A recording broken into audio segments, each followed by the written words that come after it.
qui a vécu, qui est mort et qui est revenu à la vie. Alléluia.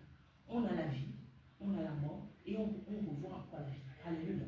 Après, on ne parle plus de la mort, mais on parle de la vie. Alléluia. C'est pour ça que Jésus-Christ, il est venu, il a vécu, il a manifesté la vie, il a été enseveli, c'est-à-dire qu'il a été mort, il a été enterré et il a ressuscité. Pourquoi il a ressuscité? C'est pour briser le coup de la malédiction. Alléluia.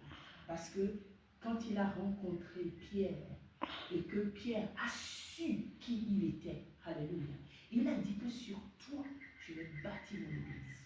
Alors on peut être nombreux dans un endroit, mais une seule personne qui va comprendre la révélation, qui va saisir la chose, cette personne, sa vie va changer. Alléluia. Il y avait 12 personnes, mais une seulement a compris. Cet homme, il n'est pas comme les autres. Ce n'est pas le prophète Élie qui est revenu. Alléluia.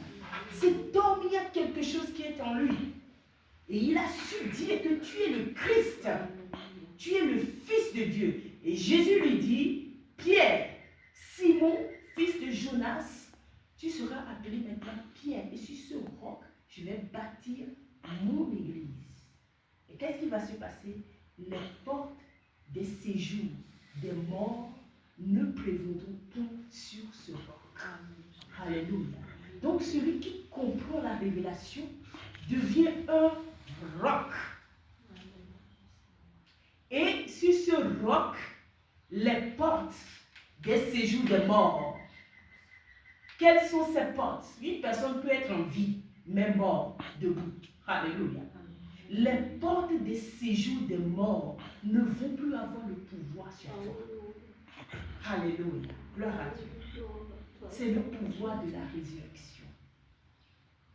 Jésus-Christ, quand il a été appelé pour Lazare, Jésus a parlé de la résurrection. Nous avons lu le livre de Jean 11, 25 à 26.